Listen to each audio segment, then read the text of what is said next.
Happy New Year. We're going to call our meeting to order at 6:30 tonight.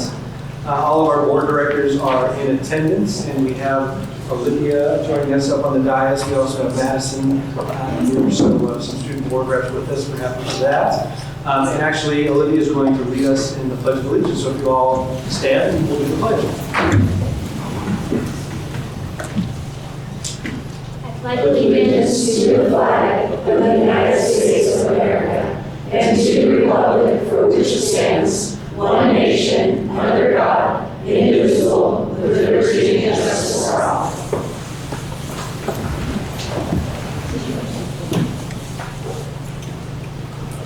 Thank you. That moves us on to item 2.01, which is our regular meeting agenda. May I please have a motion to approve our regular meeting agenda? I move to approve the regular meeting agenda. Second? Director Wiggins moved and Director Pendergrass second. Do I hear discussion? Hearing none, I'll call for a vote. All those in favor? Aye. Chair votes aye, and regular meeting agenda passes 5-0. That brings us to public comment. We have one public comment this evening. I'll just remind us that for each person that will be given 3 minutes to comment and a maximum of 20 minutes for any one topic will be allowed. Speakers whose comments are less than 3 minutes in length may not defer the remaining time to others. If there are multiple speakers on one topic, speakers may be limited to points of view not yet expressed. Any person wishing his or her comments retained as part of the permanent record may submit a prepared statement to the board secretary prior to the oral presentation. The president may interrupt or terminate an individual statement when it's too lengthy, personally directed, abusive, obscene, or irrelevant. Comments, concerns relative to district personnel will not be heard in public. Rather, they should be directed through complaints concerning school personnel or programs, policy 4220. Formal presentations must be scheduled with the superintendent in writing no later than Tuesday noon when we proceed with the regular meeting. And tonight we have Val Paganelli joining us. Thank you, and Happy New Year to the seated board. Congratulations, Pete, in your new role as president. I'm here tonight to speak toward agenda item 5.10. This is actually a public comment related to the City of Maple Valley and Tahoma School District interlocal agreement that I intended to offer at the last meeting, but when that meeting was forced to go virtual, I failed to be able to navigate. So it may not be as timely as intended, and you might want to start the clock, but I know I'm going to go over anyway. So whatever I'm unable to offer, I will submit through email. But I just wanted to say the work study that you had on the topic of the interlocal agreement with the city, I watched subsequently, and I want to compliment the board as it being one of the most substantive, deep, rigorous, thoughtful conversations that I've seen the seated board have in my time being able to consume your work. I realized that it was not easy to have that conversation given none of you nor the superintendent were actually seated in your positions at the time that interlocal agreement was signed in November of 2019. So I was there to offer that I was there, and I'm happy to share some of the comments and offer the notes that I took during that meeting and in preparation for that conversation. If I had been in your seat at this time, I would be friendly demeanor, which you are, but also have a firm hat on, which I think you're also doing. The sense of community at the time, there was a real shared understanding and a presumed understanding as to what that meant, and I recognize now that that's a word that requires more definition and clarification. Also, within all of the interlocal agreements that the district had, as I sat in your seat, I always wanted to know more. Many of them go through consent agenda, and so for me it was always a responsibility of the board, even though it's something that gets delegated to staff. This particular interlocal agreement went through work study and went through conversation, so it was a little bit different. But it was still set up to where it had its checks and balances and due diligence that was required of the board and the staff. And so when we get distracted by things like COVID, new members, new superintendents, I would just ask that the board consider how it reviews interlocal agreements and other contracts it has in place as the ground shifts for whatever reason. And so those checks and balances, the reviews and the the things that might have escalated to your attention in a more timely fashion, you can prevent those from happening. I realize that you guys have a full agenda tonight, and I want to thank you for the opportunity to share.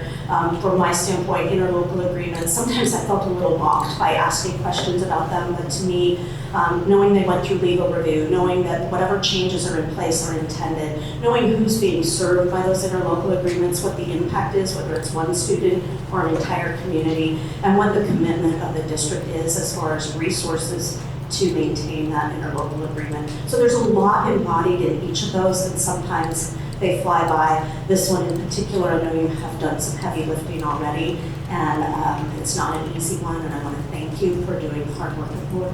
Thank you. Thank you.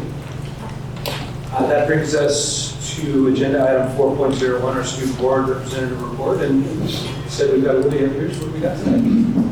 All right, so finals are coming up at the high school. Those are January 19th through the 26th. Just this last weekend, our We the People groups won state, and now all 6 units will move on to nationals, which shows their future ready skills and showcases the high expectations of the district. Percy Jackson and the Lightning Thief musical upcoming performances are happening soon. January 27th and the 28th, and February 3rd and 4th. Tickets are on sale now. The food drive ended a few weeks ago at the high school, and many students recently volunteered with the food bank to help unload and sort donated food, helping improve the climate and culture in our high school and in the community as students are volunteering and being active to serve their community. Go ahead. All right, thank you.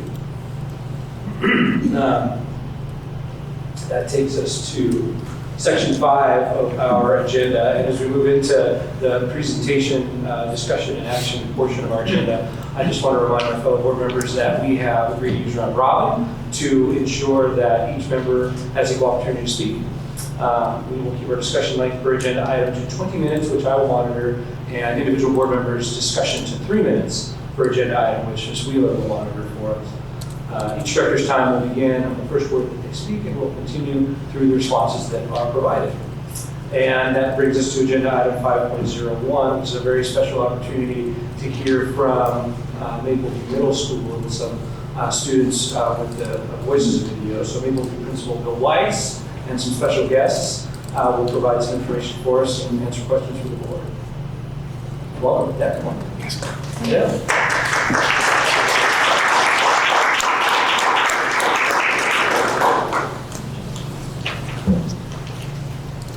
All right, I wanted to just take a few minutes here to accomplish 3 things. I want to share a little bit about just an impactful experience that our staff went through last year.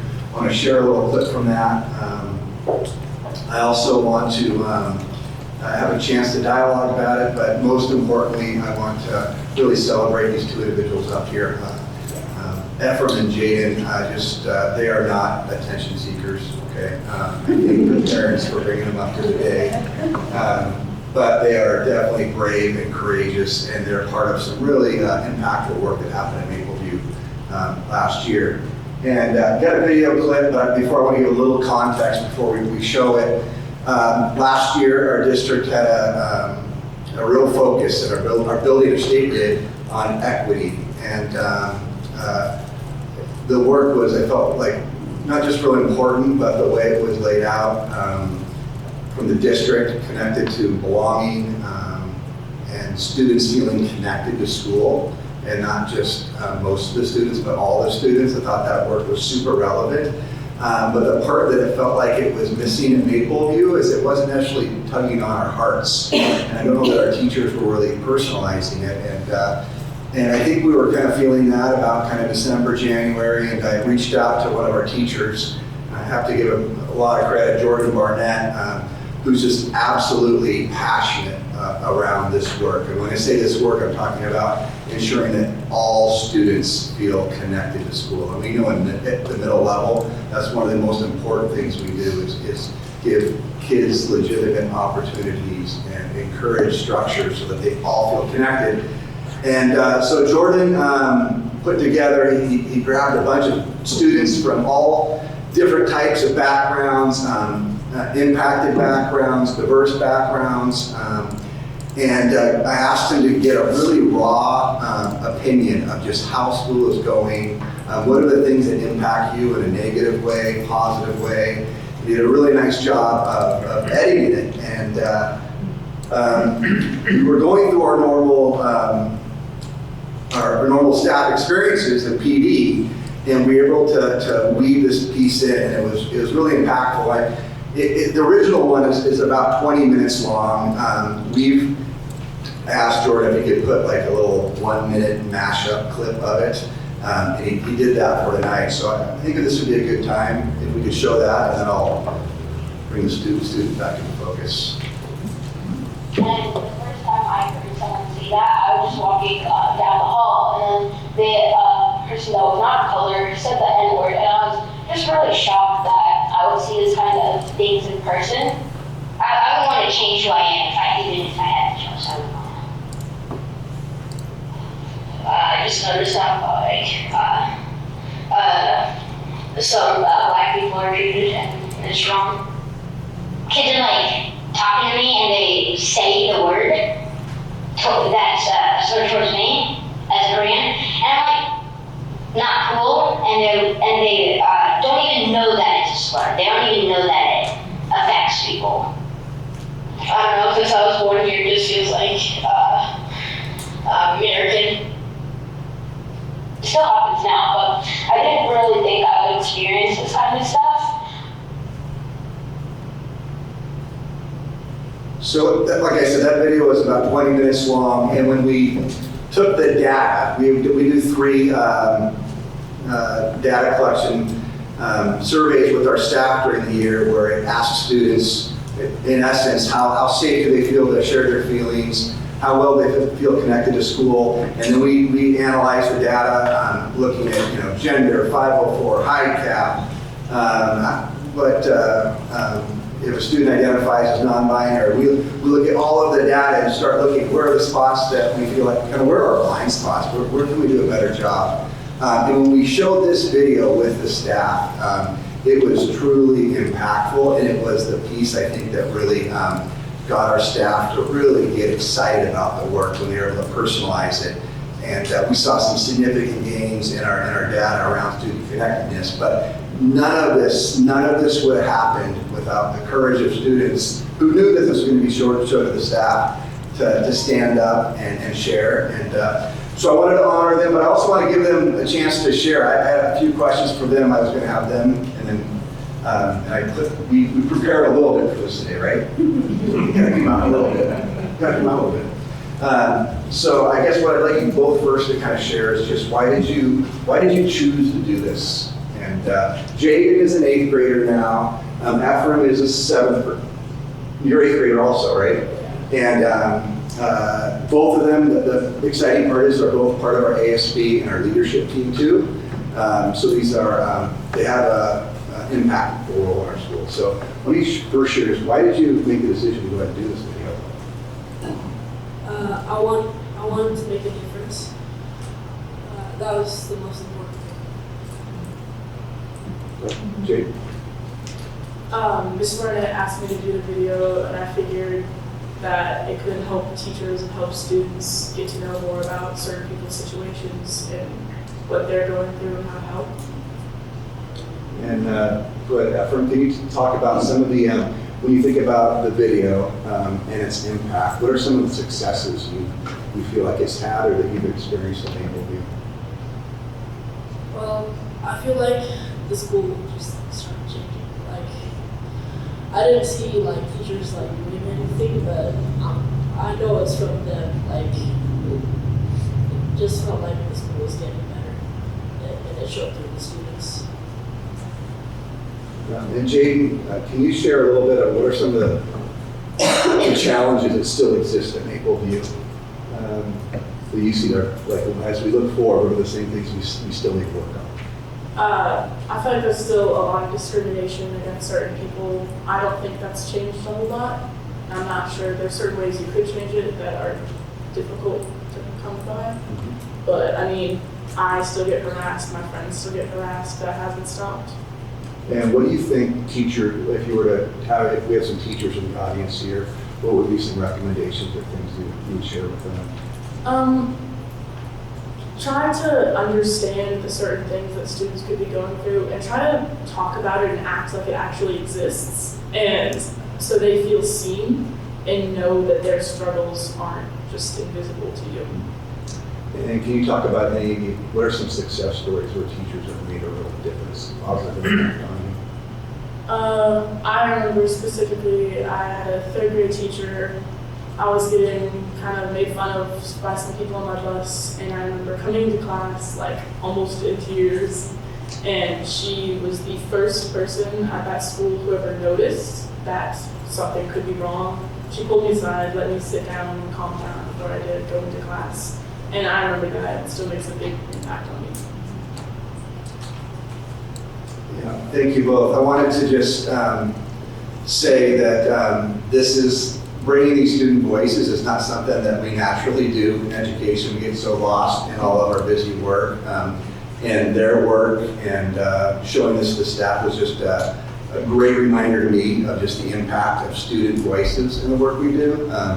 But it takes brave students like this that have the courage to get up here and stand and share their honest, raw thoughts that really helps us move the needle. So I wanted to thank these guys, and if you guys have any questions for them, I don't know if you want us to hang around here for a little bit. Yeah, I'm sure we'll have questions, comments from the board. Thank you for being here. I remember that last year we had the chance to sit down with you and ask some questions about this video, and I remember you sharing that you were at kind of your wit's end at one point, and you really thought seriously about leaving Mapleview. Do you feel that you're in a different place now? Yeah, definitely. I think it's been a little bit better. I've had significantly less horrible things happen this year than last year, and I've had more supportive people. The other thing I have to share about Jaden is Jaden has stepped up and been a leader too, and is not one to just sit back and take it. And when I say a leader, like when we have our open houses and our parent events, Jaden is up in front, actively encouraging and being supportive and positive. So Jaden's honest, but Jaden also does an awesome job of providing positive leadership in our school. I have to say that. I'm excited for that update. Yeah, well, thank you so much for everything you said. I just want to highlight, one thing you said, Jaden, was to be seen. That's so important for kids. And so sometimes easy to do, and sometimes the easy things that we forget about, right? So I think that's just carry that message along. And for an 8th grader to say that, it's such powerful words. And I just be seen, and I just really appreciate you coming up and sharing your thoughts. Thank you.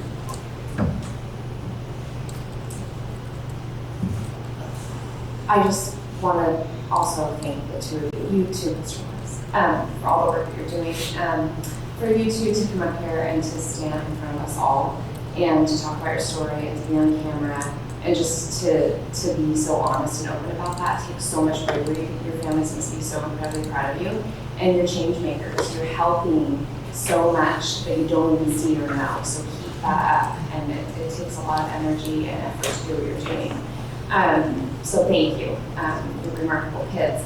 My question is, since this work and since last year, have you noticed any maybe other students kind of rise and hear the messages that are being said and the work that's being done? And have you noticed anybody else kind of come along with you, any other students to be leaders with you that maybe you weren't already kind of thinking about this topic? Or have you noticed anything like that from other students?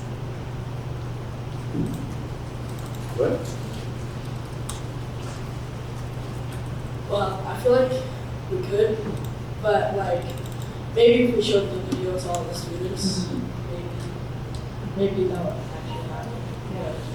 Yeah.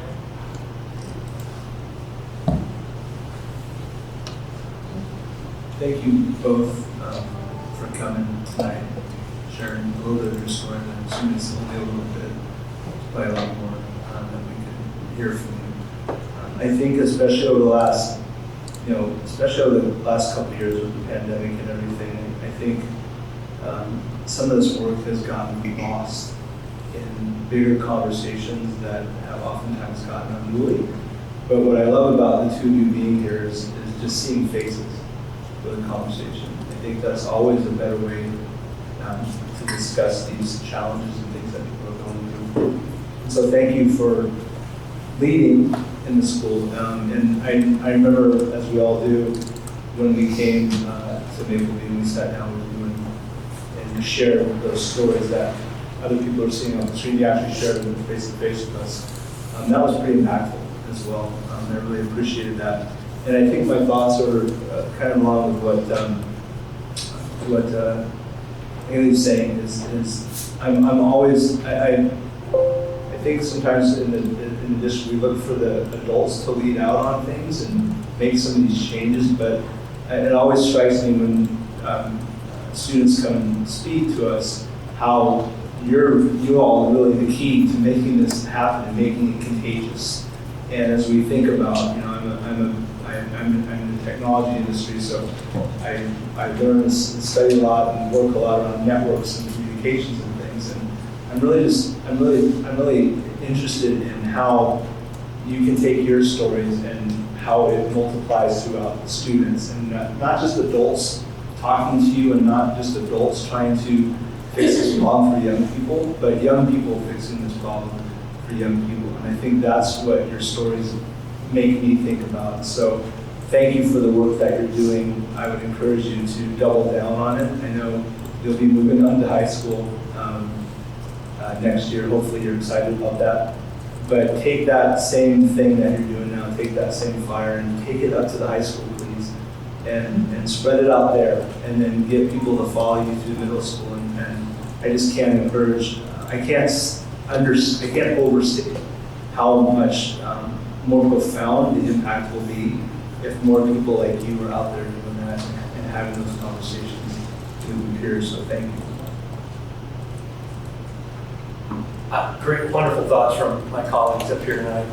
And I'll say that that stop on our tour of schools a year ago was one of the biggest highlights and most memorable pieces with all the schools.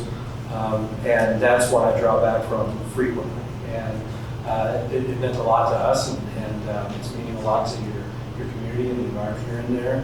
I happen to have been, Mr. Weiss invited me to that staff meeting where they showed the video, and the staff was seeing it for the very first time, or some of them were anyway, and reflecting on it and thinking about their how they can contribute to problem solving around us. And watching that just kind of raw emotion come from them and the realization, and it made a big impact in the community. And so really proud and thankful for your honesty and providing that kind of input into our system. And we talk a lot about, we want everybody to belong. It's plastered all over your school, and this kind of work is what it takes to make everybody truly belong. So really thank you. Should we do a photo op this time? Yeah, if you guys want to walk up front, if folks want to take pictures, we can have a photograph of the board if you don't mind coming up. Mr. Weiss. It's for us. We actually want to. Yeah, I want a photo. Look at it.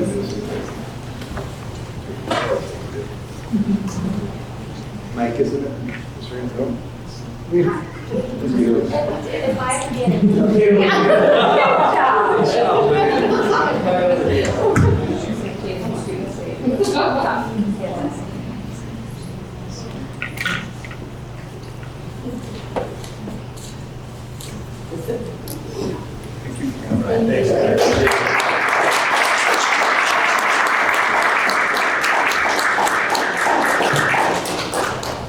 Okay. Wonderful. That takes us to agenda item 5.02, peak algebra presentation. And tonight we'll invite Tahoma High School Associate Principal Merritt Unruh and math teachers Celeste Blay, Aaron Weaver, and Tracy Gillion to share some information and answer questions for the board and other friends. Wonderful. I've got a tough act to follow, but, and they're already on their way out, that's great. I was going to invite them to go home to school tonight. They're out, that's great.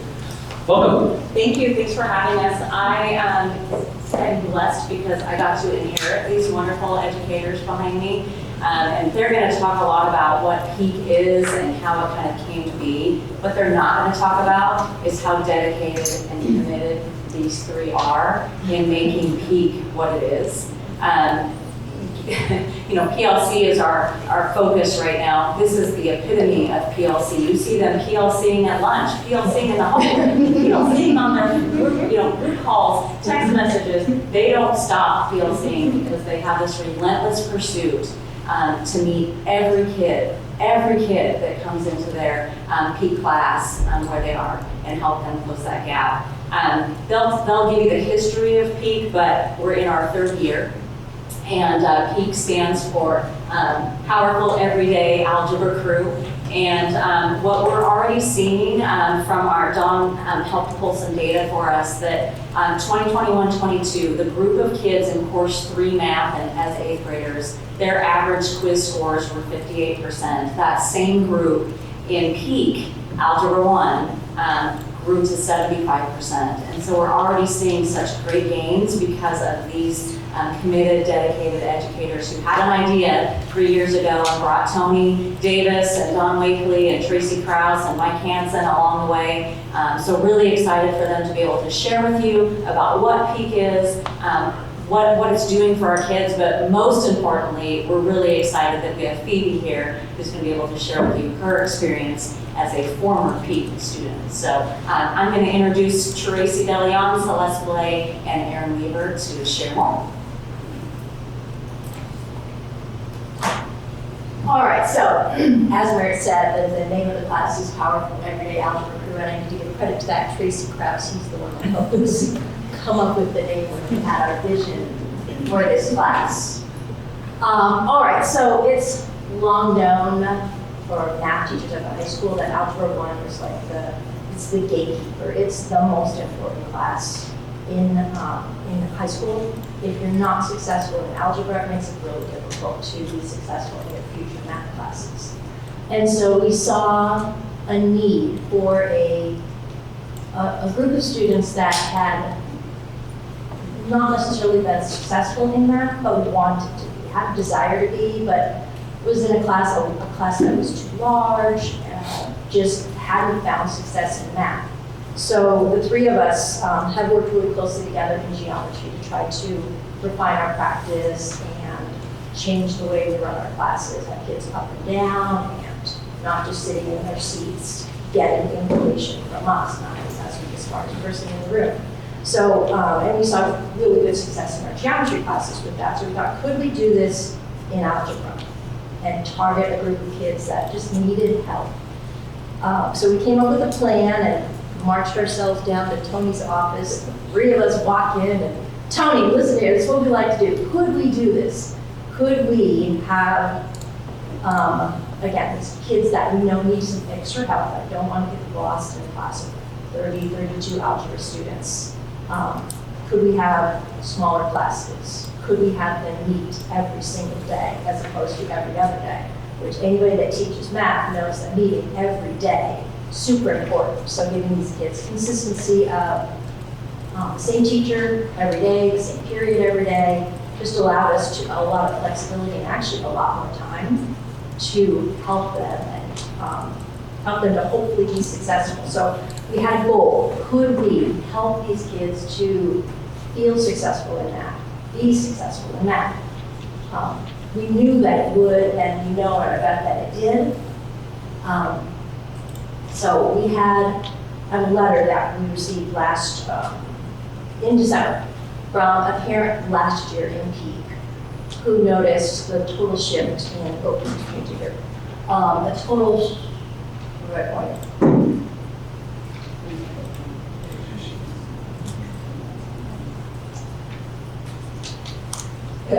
There we go, okay. So we knew that we were having an impact. We had comments from students, and other teachers and parents with email, et cetera, and so forth. But this letter arrived last month from one of our students who was in one of our peak classes last year. And it just so eloquently laid out the goals that we had for this class and that they were actually happening, and knowing that, and the level of confidence that we wanted kids to have and to feel confident, hope that that would branch out into their other classes and as they move forward in that.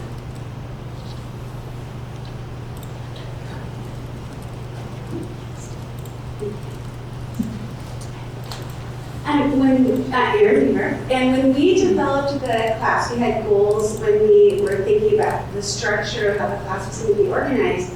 And shout out to Tracy Krause, who spent a lot of time with us, helping us to develop a driver chart that talked about our goal for the class and how we're going to accomplish that, and the details to make sure that each of those pieces was being met. And the four main issues was having a shared vision, and that was to have the administration, school board, and the math department team, as well as us, have a common vision for what this class was going to be and what it could entail and what the possibilities were for that. And then we thought it was very important that we develop authentic relationships in the classroom. Not just with the teacher and the student, but equally importantly with students, with each other's students. Because math, it can be daunting, and it can be something that people feel have very little self-confidence in. And so you need to develop trust and the ability to have a relationship with someone that they are going to help you in your time of need. And so we really were intentional about creating relationships and having activities that developed trust and the ability to communicate. And part of that is restorative circles. And the restorative circles help with our communication in the classroom, where students can share what they're feeling, what struggles as a class we're having, or their struggles with any particular topic that we're in the middle of learning. And then we're worked really closely on engagement and student ownership, and that we wanted students to be doing math and being responsible for their own learning. And part of that was a very intentional focus on the three of us to not let behavior issues get in the way. If students are doing math, despite the occasional glue stick leaning across the room, we are not going to kind of sweat the small stuff. If they're doing math, we're happy. So we had a couple of influences as we were working on this, and one is the thinking classroom. And I think all of us could probably spend an hour just talking about the thinking classroom. But that's where you have vertical learning. You have boards up on the walls, and students are out actually doing math, all of them around the edges of the room. And what's beautiful about that is it makes learning super transparent for all of the students. If you're getting stuck while you're learning a topic, you can just look around the room and say, that's right, that's the next step we're supposed to be taking. And it's really easy for teachers to be able to highlight student work and say, hey, look at this approach and how this worked. And look how this team did a totally different approach and it worked really well. That is really important for this class because we want this learning to be accessible for everybody. And at any moment, a student can be looking around the room. Let's get students out of the seat. They're doing different activities, which is another piece to what we want to do with the Growth Mindset Playbook that Tracy Krause brought to us and had us read with Tony Davis. They encouraged us to read this book as we were developing the class. And what a remarkable book. It really talks about how students can come in, as I said, and feel have poor self-confidence as they walk into math and feel like they're not being successful. How do you change that sort of mental voice in your head around to say, I can do this, I can be successful at this, and what are the different strategies we can do? And getting out of the class and doing different activities, every single class period is a piece of that. So students are not doing the same thing every single day. And then finally, meeting every day allowed us to do a lot of work on developing relationships, developing that trust, as I was mentioning before, and being able to communicate with the students. And so we started working on the restorative circles, and that's using an image of right here. And that is still an ongoing process. We have the very great honor, pleasure, and privilege to be working with 3 other individuals who are working on this as a career. One is employed at the University of Pennsylvania, one is at the University of Oregon, and one is an individual in Sweden who's doing this work as a living. That's what they do, is they run restorative circles. So they were very generous with their time. They met us monthly last year to help us develop, hey, what does it look like to have a restorative circle in the classroom? And what are the elements that are different for girls in the classroom as opposed to boys in the classroom? What are pieces that we can do to encourage that students are heard and that this is a team mentality in the classroom? I and my fellow teachers are not the authority necessarily, we're part of this process that's going on. That work has been just instrumental, I think, in the success of PEAK as well. And again, it continues to do it. I would not say in any way, any of the three of us would say we're experts at this. We are learning as we go, but it's been very important as part of the process.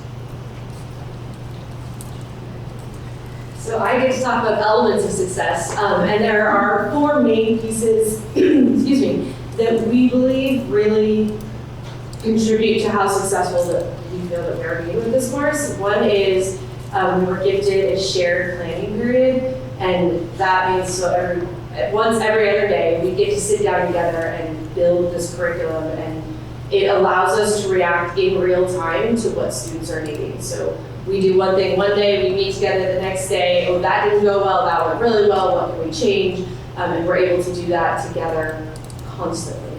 And then along with that, we are meeting daily with the students. That's another gift of time that we were given, meaning we get to see these students every single day, Monday through Friday, they get to come to math. But for them, that allows us time to build relationships and to remediate, for lack of a better word, but really to reteach things in real time. So you need this skill now, let's go over this skill from 8th grade. That's gonna lead us straight into the algebra that you need today. We also focus on class structure, and that is intentional, meaning they're not in their seats, it's not a lecture-based class, because we know that that isn't necessarily what makes these students successful. So we are up, we're moving, we do 3 or 4 things every day. We build in time to have class parties and to celebrate. And you can see Steve Bodwell got together with us in the picture and did a triangle activity where he's moving us around and the class is holding up one person as we work together. So that was last spring. And then we build in a lot of time for the socio-emotional learning. So a lot of, like, for the high school students in the room, you know that when you walk into a classroom, you may not know every other student's name. And so for the first month of school, that's one of the huge things that we work on. It seems like a little thing, but it's a really big thing for students in math, especially. So those, I think, are the biggest pieces that we had to our success so far. So successes we're seeing, we have some quantitative data, we also have a lot of qualitative data, right? We see a lot of growth in students over the course of the year. They enjoy class, we came back from winter break and they're like, Mr. Blair! And they're so excited to be back in a class that they admittedly don't like, right? So we see a lot of success because we're able to build that in. Like, hey, how was your weekend? Turn to talk to your neighbor, you've got 10 minutes to just touch base, see how things are going. And then again, they are building confidence. They have more confidence by the end of the year. The end of last year, I saw my PEAK students helping Algebra 1 students with their math. Like, the roles switched. They were confident enough in what they were able to do. They're like, no, I can help you do that. Hold it, like, let me help you with that. So we have a lot of quantitative data, but we also have a lot of qualitative data about successes we've seen, which is why we have a student here to help explain that from her point of view. If you flip to the next slide, there we go. We also did an end of the year survey at the end of the year, last year. These are some comments from our surveys. This could have been taken off of any one of our surveys. So we saw a repeat of the comments, similar ideas, and yeah. So I'm gonna let Erin introduce Phoebe. I had a very great pleasure to have Phoebe in class last year, and Phoebe was in a 4th period math, 4th and 8th grades. We meet every day. So every day it was the last class of the school day. which, as the last class of school day, kids are getting tired and they're getting kind of antsy. And so Phoebe was a wonderful student, and she's here just to share a little bit of her thoughts about Peak. Hi, to start off, I do not like math. I've never liked math. I've always failed it and just dreaded going to the class. And if I could on days that I knew I didn't have math, I'd try to get out of school. When I found out I had 2 math classes, I was really annoyed because it was great. Now I choose every day. When I walked into the class, I had the look on my face of dread because I was nervous, and everyone else was nervous in the same place that I was in. And it was really reassuring. And when I walked in, the speaker was glowing. She was so excited to meet us all, and it helped so much. With everyone that was in the same boat as me, it's struggling in a way, we all bonded really quick. And the small class, I think there was 20 of us in there or something like that. We all bonded really quickly. We all struggled and we all asked for help. I knew everyone's name in that class. I knew everyone's favorite color. I knew everyone in that class. We were all friends. I still talk to some of those people from last year. It was very helpful. I went in disliking math and having a problem with math teachers just because I felt like they never understood me and never understood that I needed more than just one way of explaining it. I need you to show it to me and then make I'm a visual learner. And Miss Weaver did that. She would come sit down next to you and she would explain it to you, and if you still didn't get it, she'd find another way to explain it to you. And if you still didn't get it, she'd find a student that could help explain it to you, which is so helpful. It's hard when a teacher just goes, oh, you used to do it like this, and it walks away. That class has so much support, and everyone in there it was such a positive area. It was end of the day, so some people were kind of grumpy, but most of the time it was a very positive area. It was the parties, I can't remember when you mentioned it, but someone mentioned the parties. We would have Friday parties, and it was just a time for all of us to connect, play games together.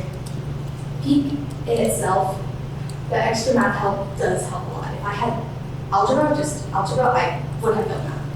The extra help and then tons of papers that we got, and tons of papers.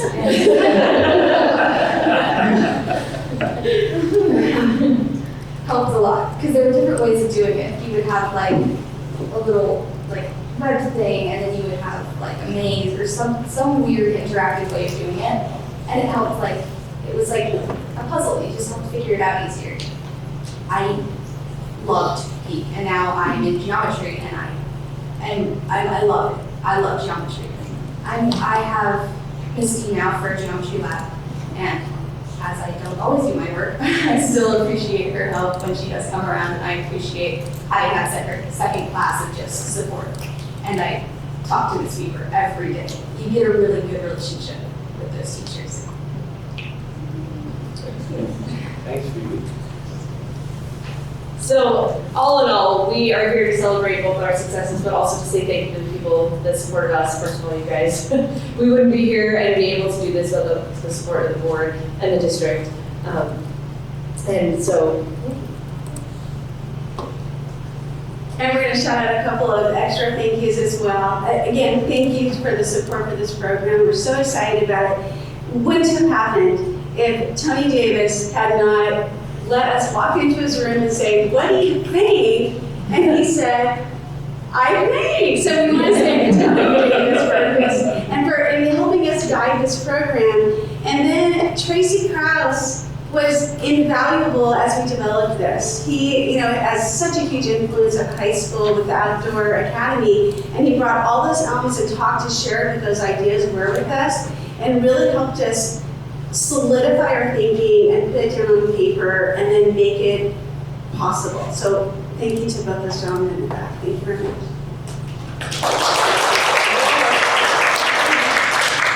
And I just need to thank the administration, the counseling department. Scheduling a class like this is a nightmare.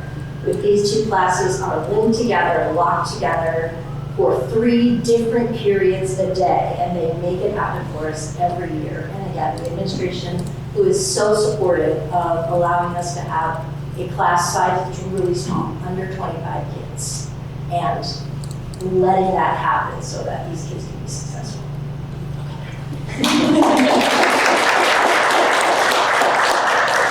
Before I invite questions from the board, I just want to make sure we're all right to extend our limit. Issues and questions on that. It's wonderful. So, we'd like to start. Well, I'll caveat, so I'm a math major, and I have a family full of teachers, and they're all math instructors. So, appreciate your words here, and take your time to meet with us. That's one of the first things I was surprised about when I became a board member earlier in 2022 was the math, scores in the state. Although Tahoma does great in our math scores, I'll point that out. But overall, and then also the confidence in that, or kids don't like math anymore, and I was surprised by that. And then also the paradigm that happens at the 7th and 8th grade, where you see that shift away from math. So my question to you guys are, one, how can you scale this to other, not exactly, you can't model this exactly for every program or every classroom, but how do you scale this to the rest of the high school? And then also, how do you push this down to maybe at the middle school level, so you can change things there so that you can bring up, students that are ready to prepare for that algebra model? I can answer a little bit and you guys jump in. So we're working on learning from this experience for sure. I know Dawn and team and Susan Ford, our math specialist, has been working with middle school teachers that have had some interest in what can we learn from Peak. Certainly, it's challenging in terms of like a master schedule and some of those things. We're certainly resourcing to do this. So I don't know that we can scale it all up, but there are certainly some components, little things that Celeste even talked about, like taking the time to know everybody's name in a classroom. That's something that could very easily transfer to any of, not just math, but any of our courses, and we know makes such a difference, particularly in a course where, kids gotta feel safe to take that risk. But additionally, I would add, Dawn and our CCS directors they're gonna come visit and learn from our Peak teachers. So definitely have a gift here in what started 3 years ago, and so much we can learn from this, and what our educators are doing for kids as a result of that. Yeah, so the other thing I would add is the group that we've been working on with out of the university arena, we've talked about how can we as a team, the 3 of them, the 3 of us, move this forward, and how can we review what we did last year and put that into steps so that people moving forward could pull pieces of what we're doing. That isn't something we've been able to do yet because we've got things we got to work out, but that is something we'd like to do in the future. That's another point. Thank you for coming. It was so interesting, Merit, that you introduced this amazing, talented crew by saying that they have a relentless pursuit for student success, because that was evident in every single story that you told.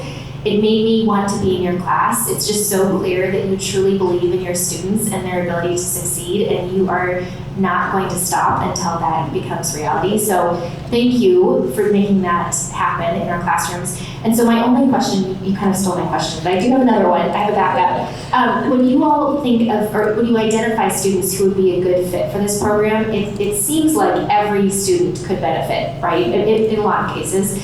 So where do you draw the line? Okay. We get some data, first of all, from Teaching and Learning. They send us a list of potential students who are struggling in math. We get recommendations from the middle school teachers who would benefit from this most, and then we do look at attendance because if a student isn't coming, there's not a lot I can do for a student who isn't there, so that's a different problem that needs a different solution. And this solution is really for students that this is a solution, we hope, for students that are working really hard and it's just not clicking. So we get pieces of data from all around and then pile it together. hoping if everybody that needs to be there, which obviously it isn't. We could scale it up, but it is such a difficult thing in the master schedule that I don't know what that would look like. Yeah, so teacher recommendation, data for teacher recommendation.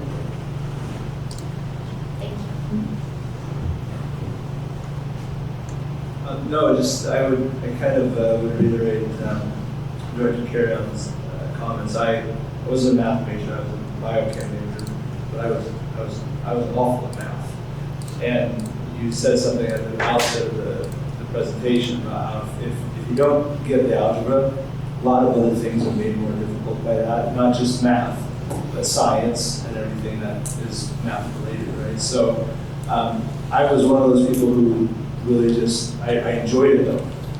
I wasn't good at it, but I really actually enjoyed it and I wanted to be good at it. And that was like the most frustrating place to be in, right? So I don't think back then there were programs or there were classes or courses where you actually captured those people. So I'm grateful for our students that they have that place that they can go. I appreciate you wrapping a presentation around this, PEAK, and the clever acronym. But as all things, thank you to each and every single one of you, because I think every time we have these presentations, it's impressed upon me that solutions to all our problems are just one person to one person. And it's each one of you taking the time. And all the anecdotes that you shared, that our students share, it's all just about one person who cares, who gives a crap about it, and so they're going to go put the time and energy into it. So thank you each individually. Love the program, but love you guys more. So thanks for the work on that. Phoebe, I loved your speech. I love how you started a math conversation with, I don't like math. That was pretty awesome. So I'm just wondering if you guys can speak a little bit to, so Phoebe, you had mentioned now you're in geometry, and you're loving geometry, right? But now you're kind of without PEAK. So how is that feeling for you without kind of that safe place? And just what's your outlook on math now? I still have like a second class, so geometry lab, but it's a lot bigger. Okay. So not having that like a backbone, it is a little bit difficult, and it is because I have Miss DeLeon for geometry lab. There's a lot more kids in there, so she can't always get to everyone. So it can make things really difficult, but you still have your peers. And we have been doing whiteboard things, and you can still go up and look around at everyone. If I could have PEAK, I would have PEAK. Yeah. But geometry lab does help. Okay. And is geometry lab kind of an extension of PEAK then, would you say? Or how does that, no. Okay. So a lab class is a companion course, Okay. but it oftentimes has a different teacher, a different set of students, whereas PEAK, they're with the same teacher, same set of students, smaller class sizes. Thank you. You mentioned that you have some similar ideas and work with some of the same things in your geometry classes. And you mentioned that you would like to have PEAK in geometry if you could. What are the possibilities of expanding the program to other algebra teachers and other math classes? Because students may still struggle, right? And they need those courses, they need to pass those courses to graduate and to get to college and all of that stuff. And I think anything's possible. I think as we start to learn from the success of this, we want to look at pockets of places that we can scale it up. I think we would be remiss to say that just anybody could do what these three do. So it's not a just do it with, it's so I wish you could see how much time, their personal time, they put into just PEAK. And that they teach other things. It's not just PEAK. They teach geometry, they teach geometry lab, they teach other algebra classes. So I think we want to learn fast what's working here and what can we apply to other places, and then see where it makes sense to be able to take the next step forward, whatever that is. But their magic is what makes PEAK so successful. And they won't tell you that, but I will, and I know Tony would too. I'd just add that in terms of a very structured enlargement of the program is a whole other conversation. But we're all seeing successes, and that bleeds into all of our other classes. And I meet with an algebra team because I teach kind of your regular algebra as opposed to PEAK. And we take some of the ideas that have been successful in PEAK and we start implementing some of those in algebra and implementing different ideas into geometry. And so definitely some of the pieces to this are kind of bleeding out into other courses, which is really nice too. It's great. It's fun. Well, I'd like to also highlight, Phoebe, thank you for talking with us tonight and for sharing your perspective. It's so valuable. I really love the bookends of your story, just like Director Pendergraft talked about, I hate math at the beginning, and then what I saw, and I think I heard you say, was that there's a love for math now, a passion for it, some enthusiasm, and looking forward to those classes and things like that. I love that journey, and it's not as though you can make it from one book into the other on a hop skip, but it's super simple. There's a lot of love and passion that went into helping that process along, and so I'm thankful for the teachers that are putting so much effort into this. So thank you. I do have two questions that came to mind. One, you did mention a few times that we're in our third year of this experiment, and kind of rewinding the tape to 3 years ago, that was a really challenging time to start a new program like this. And so it makes me think that maybe we're really in year 2 or something. And I wonder, one question, have we really hit our stride yet, or are there still gains to be had and even larger improvements to make? And so that's one question. And secondly, I'm wondering about Mary, you spoke in the beginning about PLC Plus and how we're PLC Plusing all over the place and things of that nature. And I wonder, with regard to, you used that model to help develop this program, are there ways we can leverage PLC Plus to get the word out or to expand or leverage into other areas where there's other parts of math or other parts of other courses? So those are the two questions I have. Well, I'll address the starting the program 3 years ago. So we started it early January 2020, had it all set up, record charts, kids were in our class, and then school's closed. Well, we still had these kids in the class. So we were able to start, and we were able to do some of the things that we wanted because we still saw those kids every day. It was still the same thing, the same time every day, the same teacher. We tried our best to input games and activities as we could with looking at a black screen, but the kids were engaged, I think, more in my PEAK class than they were in my geometry class just because of that everyday meeting.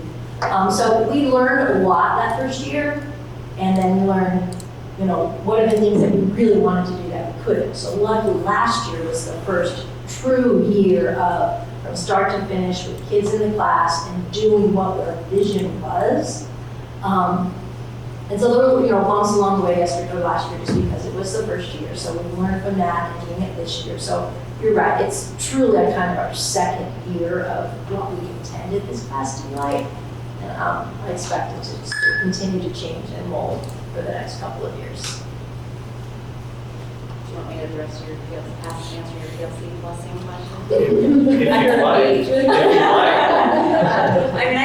I think Erin really touched on it as you think about, she's one of our teacher leaders of our algebra team, and in our algebra team, we have essentially 3 teams. We have the PEAK team, we have the regular algebra team, and we also have our special education algebra team. And as they are talking and thinking about, what's working and not working in all of their classes, Erin is able, and Celeste is part of that team, is able to, share some of the things that are successful in PEAK.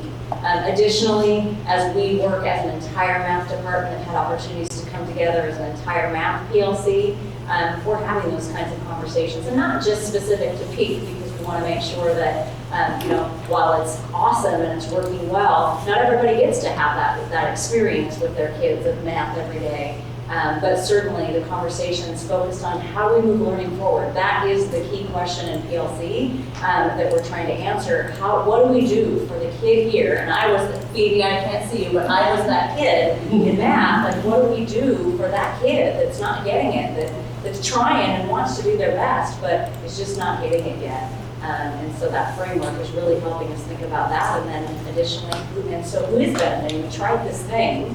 Who's benefiting? Who isn't? So I think we have a lot of opportunity with the PLC framework, plus framework, to continue to put teachers in the room to have really smart conversations about student learning. Thank you. And thank you, all of you, for everything. Any other questions from the board? Thank you. Yeah, really appreciate it. Thanks for being here.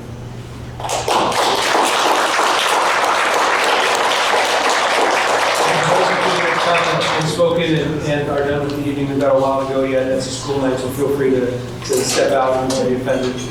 Thank you again for being here. That moves us on to agenda item number 5.03, the first reading to adopt 2023-2024 secondary course proposal. And we're going to invite Tahoma High School Associate Principal Michelle Tang, Executive Director of Teaching and Learning Don Wakely, and Assistant Director Lindsay Henry. They're going to share a presentation and answer questions for us. Maybe not. Hi, thank you both start. Thank you. We're all good. Thanks for having us here. Thank you. As we think about course proposals, the board will recall that we have a process that looks at secondary course pathways. We actually had a team looking at those last spring up at the high school. That group looks at our pathways, thinks about our courses and what we're offering, provides input at both the middle level and the high school level to then departments that put forward plans.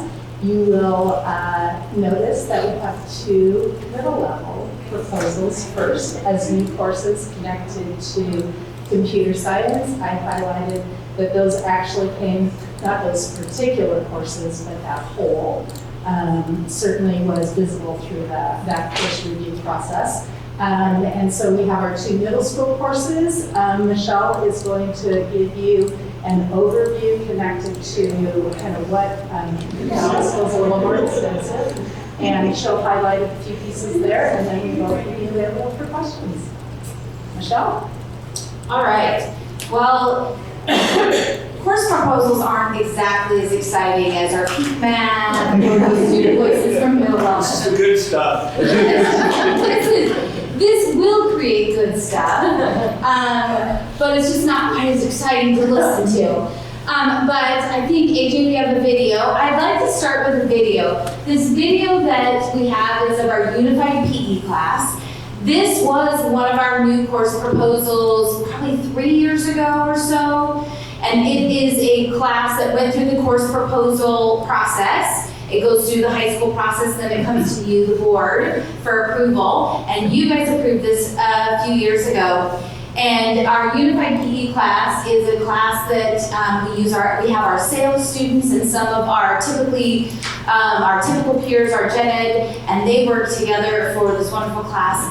One of our teachers, Molly Meeks, a sales teacher, and Sarah Russell, one of our PE health fitness teachers, work together to create this class. So I'd like you just to enjoy it's just a short video, and then we'll get on to the actual course proposals.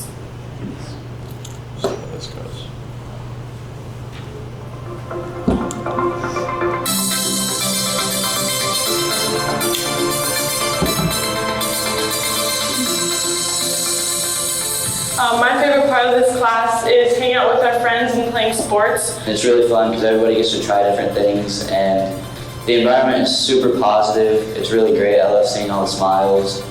My favorite class is PE. It's just really fun to watch everyone connect and love the sports that we do. The smile on their faces, how excited they are to see us and be with us for that hour is just so cool. My basketball and shoes for anyone. she likes playing basketball and shooting. She's really good at it, right? Yeah. How many did you make in one day? I think 8. My favorite thing about the class is watching the interactions between the two. And I think the gen ed students initially thinking they're going to be the ones always giving and teaching, but also how much they're actually learning and receiving from the sales students as well. And just seeing those partnerships and skills, not only in physical education, but also in just social interactions grow throughout the class.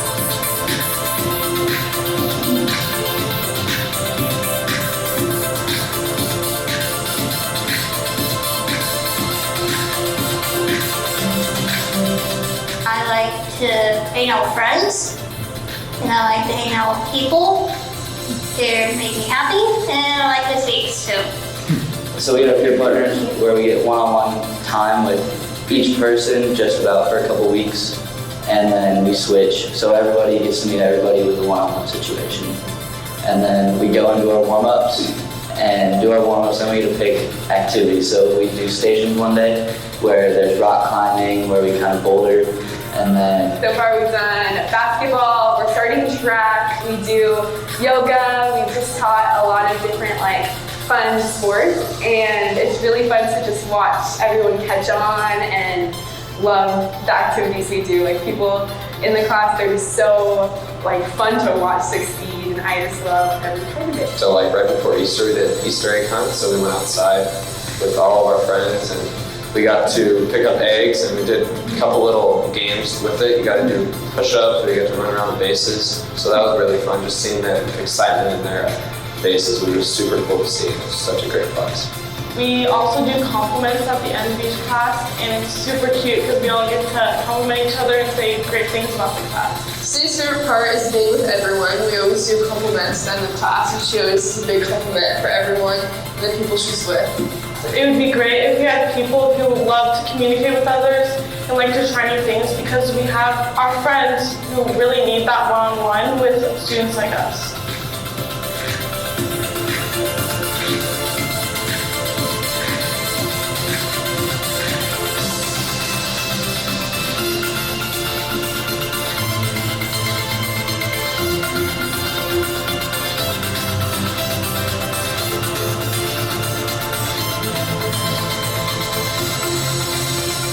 Unified PE is just phenomenal. It's an amazing opportunity for our friends with disabilities to be with their typical aged peers.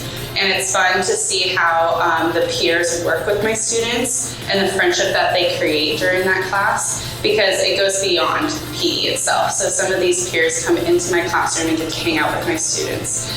So they're creating those social skills and that community aspect. This class was something that our health and fitness department had dreamt up for many, many years. They've always been in our classes. They've always found ways to be successful, but not as tailored to their specific needs as we knew we could be. I think the growth and the impact it's making, not only on that class, but on school culture, is only going to continue to grow in the future. All right, so that was, a little heartwarming, right? Wonderful, and that was through our course proposal, and the teachers got together and made this all happen with all of the management team at high school, and then it comes to the board. So we have a few more course proposals and some revisions. The process that we use, it comes from every department at our high school, and the departments, they put their heads together, they decide, is there something we're missing? Is there a course that needs to be extended? That sort of stuff. They ask those questions in the department, they come up with it, and then they write a proposal that then they push forward to our management team, which is a representative from all of the departments coming together with all the administrators, and then we talk about it. And we vote it in or out as to, is this going in the right direction? Does it meet Tahoma Cares? What is the gap that this is filling? And so then when we go through that process, we have consensus. Those that were voted in consensus-wise are now in front of you guys. Let me flip here to, so a new course proposal is a course that we don't have at all, different than a revision, right? So our new course proposals for to start next year is advanced stagecraft, which is a performing arts. I don't know that you need me to get into it. From our CTE, we have accounting 3, accounting 4, advanced graphic design, advanced sports marketing and media, and commercial photography. Those are the proposals we're putting forward. And then at the end of your packet, there were some revisions, some minor things, changes in a prerequisite, a fee, some things like that that are in the revisions. So I'll stop there maybe, unless you want me to get into each of the courses. Or do you just want to ask any questions? Great. Mike? Yeah, I just want to start with a comment. Thank you to you and Don for the pathways process and the identification of those middle school courses, how those came to be, and when you think about gaps within our system and filling those gaps in, it's just a testament to the process. So thank you both of you for those.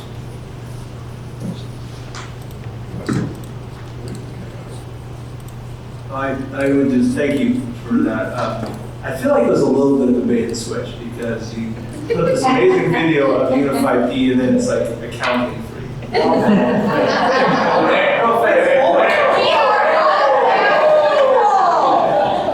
are all math people, remember?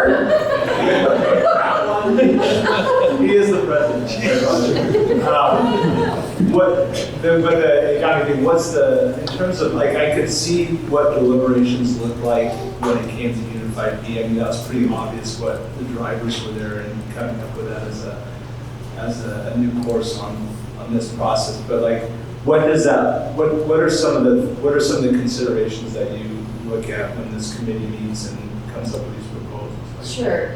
I think the biggest thing that we are looking at is, can kids advance? Are we offering enough to keep our kids growing and learning? So, like, advanced stagecraft is a good example. We have stagecraft, it's fabulous. We only have one stagecraft, and then those kids, there are a handful, I think we have about 38 this year that are repeating the same course. So it made sense that we would offer that, an advancement. 3 and 4, same thing. We have accounting 1 and 2, but there is no extension after that for kids that are really into accounting, right? And there's like he would be an accounting 3 and 4 guy. So we want to make sure we can offer some of those extensions, and there are different reasons when you think about like grad pathways and whatnot. Accounting 3 and 4 also counts for like a 3rd year math. So if that's your jam, that could be your 3rd year math that you need to take. So those are some of the things that we're considering. Just allowing for continual improvement, continual up leveling on these different tracks that kids may already do. That makes sense. Yeah. Thank you. If there was a law on there, I would fully have like my person bag me on that. Yeah, sure. I wouldn't choose to. And he'd give you the. Well, thank you for this, and I think it's interesting you say that when you started it, you didn't have anything interesting to talk about as your predecessors did, but then you bring us this magical video by Unified PD and 2 accounting classes. I mean, how excited that is people. How can you turn it down? But I just really appreciate the process, and I'm thankful that you explained that, and I love the fact that it's really kind of student-led, like you said. There's you see these repeat folks taking stagecraft, you see kind of a need and filling in those gaps, and it's all really, from my perspective, kind of driven by the students. I will say that I asked my son as a junior if the Minecraft class was available in middle school. He was there, and I told him about that. He was just all about it. Yeah. So excited. He's like, they're using that version of Minecraft. We can really get in there and get dirty and play. And just how thrilled he was that was there. And so I think that's definitely filling a gap. The other thing that I just wanted to point out was the materials inside of the course proposals that you provided to us this time. I don't remember them looking that way in the past. Maybe I'm remembering them wrong, but I really appreciated the cadence and the things that you described about the reason for the proposal, the costs. And I saw some equity lens kind of things in there, and I saw some of the CARES rules that floated in there, and it was just really lovely to see how that through line plays out all the way down to developing course proposals and everything else. So Thank you. Yeah. Good one. Yeah. It's great, because that's what helps us understand if the course is needed as well, when we can go through those. Any other questions? Thank you.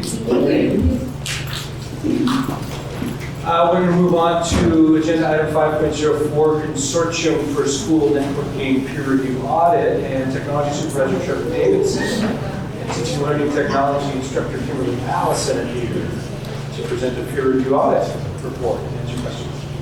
Good evening. Welcome. Welcome, everybody. Thank you for having us. I have to say that I'm sort of excited when I saw the course proposals was going before us to like help with the rhythm of the warm-hearted stories. And then they broke out that video. And we are not as warm-hearted. I mean, we are warm-hearted people. Yes, we, as persons, are. I don't think you are going to tear up in our presentation, like I have, holy. So just want to give you that fair warning. But we're here to share with you some initial findings from a review that we had conducted for us earlier this school year, and that is a peer review from the COSIN organization. So there we go. So COSIN is the preeminent really technology organization for people in my and Trevor's role in terms of bridging the teaching and learning and the tech operations role for in education. And they're different than other tech professional organizations in that they're not focused on like, here's this cool tool you can use and here's this, and you get all that training. It really is about how do you make the best decisions and how do you be the best leaders for technology in your system. So it's really something we rely on, that we rely on them for that. So that's the particular mission. And one of the things that they offer, there we go, is a peer review. At the beginning of our tech levy, our tech plan that we're in the midst of right now, one of the things we wanted to do was a audit of our technology use through the system to just really get a sense on just really how are things going and what do we need to improve on. We opted to go with a peer review instead of a tech audit because we really like the process that they use. It's a little different than an audit where you just come in and find all the problems. And as you probably saw as you were reading through their initial findings, what they come back to us with is a list of both commendations and also recommendations, which we appreciate. That process, there we go, looks like this. So it started by us contacting COSIN and contracting with them. And then they identified 2 peer reviewers who have CTO roles in other school systems that are like ours from somewhere in the system. So that's what makes it a peer review, right? That they are our peers. And they purposefully select reviewers from districts that are similar to ours. So our 2 CTO reviewers were from Indiana and Pennsylvania, and they had experience leading technology in districts similar to in size and that sort of thing for several years. And then also the CEO of COSIN was part of that. So they were here, then on site for 3 days. We did a lot of preliminary work of getting them some documents and all of that, but then they conducted over the course of those days more than 16 hours worth of interviews, and over 40 people, stakeholders in our system, were interviewed during that time. And that ranged the whole gamut to our directors, to some students, to a couple folks from our tech advisory committee, teachers, principals. So we tried to get our network engineers, everybody got interviewed at some point to really kind of get a sense of how things are in Tahoma against their digital success matrix that they use. So they've got their list of best practices and then they're looking for evidence. They do a document review while they're here as well. Some of that happens beforehand. And then what the result is what you've seen the initial results of are their commendations and recommendations intended for us to use to improve ultimately the learning environment for our students. But how can we make sure that technology throughout our system is being used in ways that really match best practices? So we're going to shift then over to really talking about the recommendations, just a few of the recommendations that we want to highlight to the board. We know that you have access to all the recommendations. And once their report is still in its draft stage, once the report is finalized, we'll make sure that gets added to the doc so you can take a look at that whole piece. So Trevor's going to start us off with some of the recommendations. Thank you. Sure.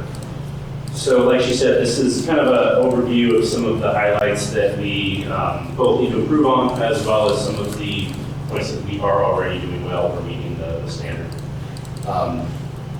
So this is the kind of the first one that we knew that they were going to come back with as a recommendation, because it's a standard that we don't currently follow.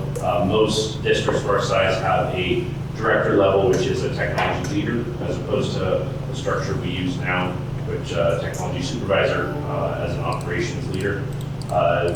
Currently, the ability to change that structure is very difficult. I mean, we're talking about a large shift in teaching and learning and technology on who reports and how the structure is built. It's something that we think could still be utilized, but it's going to be a long process. So for now, we're really just ensuring that communication happens up and down from my level to the Kimberly's level, as well as to the directors with my meetings with Kyle and Lori Cloud and other directors throughout the district, so we can make sure that the voice is heard back and forth. Next slide. The recommendation is to continue to review our technology plan. So this is something that we routinely do each year, and something that we've had to do, especially because of the impact of COVID. Now that we are starting to kind of return to a pre-COVID normal, not that we're ever going to really be normal again, but starting to envision what that looks like and how many dramatic changes we might need to make to that plan. Of course, we always do this in conjunction with our tech advisory group, and we had already had one meeting with them, and we have a second meeting planned to go through the final spending plan for next year. With that, we're also ensuring that we go through a full levy cycle spending plan that we in the last year, and then we'll have a kind of a half year of levy funds that we'll be able to utilize, making sure that we're going to meet the needs and keeping within the plans without going over that levy.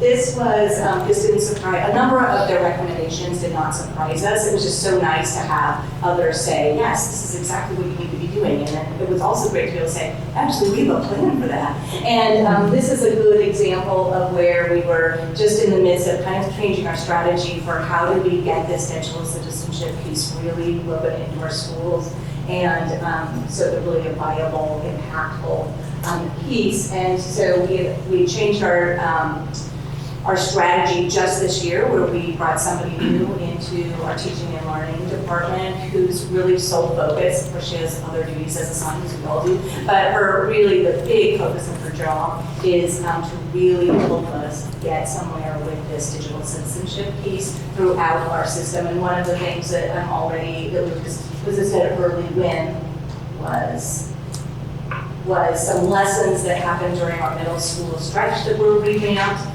and they're revised, and when students do these particular lessons, they get a little badge about having a balanced life in their digital life, being courageous, being kind. So it's like one of those sorts of things where we've already been able, it was kind of, I'm one of those people who likes to make a to-do list where there are some things on it that I've already either started or done. So I just feel a little bit about checking out. So it was very nice to see their recommendation, like, you need a comprehensive digital citizenship. I'm like, oh, we have a plan for that. So that was a good feel for us. This is somewhat of a big one, standardizing room equipment. Across the district, many of the teachers that are still here can probably attest to it, but we have a vast array of different technologies throughout the district in a given room. The recommendation is to standardize this configuration so that there is a less overhead of support.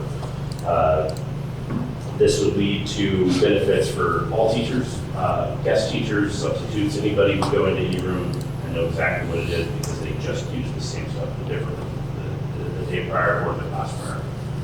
It would also benefit the high school to have the same equipment in each room to not have to worry about changing from one room to the next during the different dual blue days. So it's one of the recommendations. We have begun a process on this to directly fix this, that we have plans in order. We plan to bring to the board at the end of the month to really kind of address this during this levy cycle and ensure that we can bring it to the students that are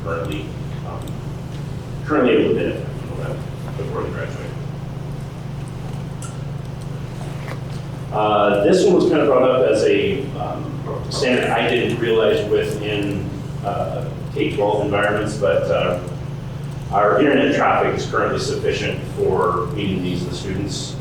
But with the increased dependency on cloud platforms, cloud management systems, our new Apple management called Jamf, as well as moving our computers to Intune and Microsoft. All of these are going to eat bandwidth and require much, much more internet. The recommendations that they say is that we should have 1 gigabit per second bandwidth per 1,000 students.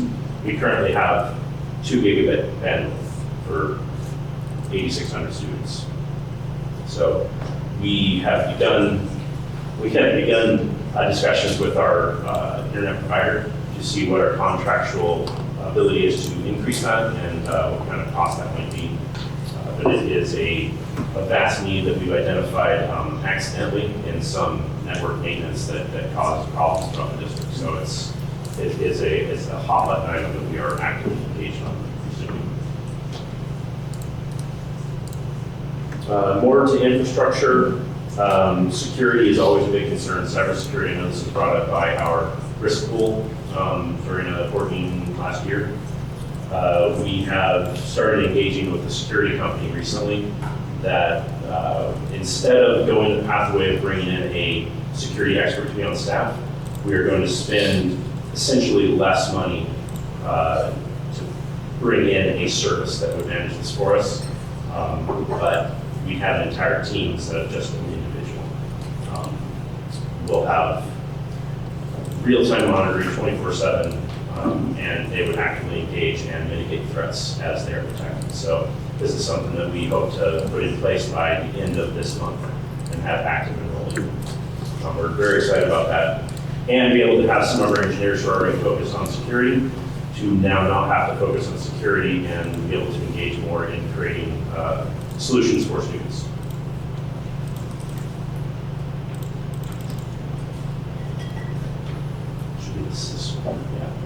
So this is a standard practice that we already do. In technology, we want to always make Skyward our source of truth for any data when we're trying to work with students, staff. If we are creating something, we want it to come from a source of truth that everyone else is using. I know that a lot of this is where we get our data mining for looking at trends and other student successes that Dawn and her team use to develop a lot of our strategies, and we like to make sure that we follow that same process. So that's a good win for us. Communications, we can always communicate better, and I think that we do a fairly good job with our communications team, Mr. Garcia and his group. We are continuing to work on methods to communicate this with parents and families in all aspects of our technology as well as other district information. I know that there are several initiatives currently in the works. Internally to technology, we're working on some fine developments with collaboration with finance. And I know that the communications department has some programs that are in the works that we're also collaborating on to make sure that we can bring all of the needs to our families and parents throughout the district. So those were just some highlights. You do have the full review available for your own reading and for creating any questions that you would like to throw at us.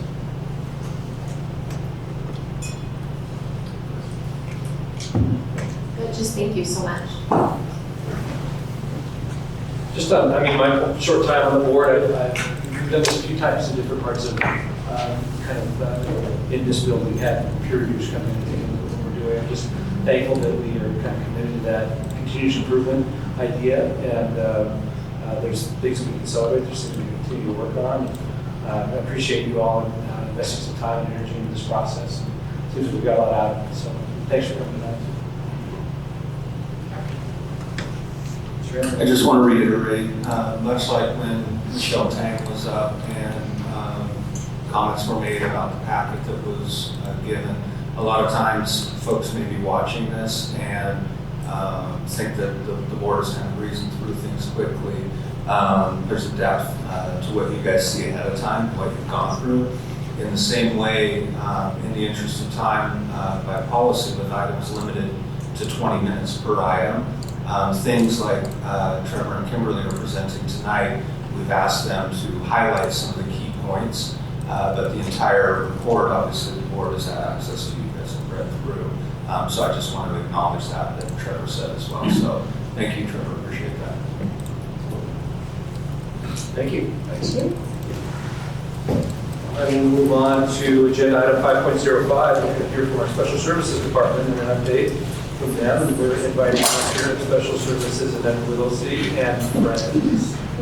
The podium tonight. Lots of friends. So I feel like I need to do an active teacher activity. Shake out the wiggles. Shake out the wiggles. Do some calisthenics.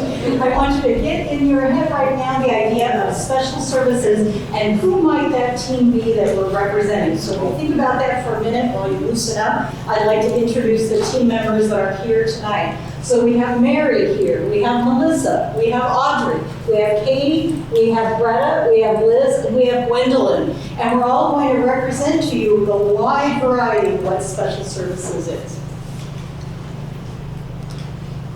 So special services just does not encompass special education services. It also encompasses our ELL services, English language learners. It also encompasses our Section 504 accommodations, our wellness supports for students, staff, families, and in our community, and our health services, which involves our nursing staff.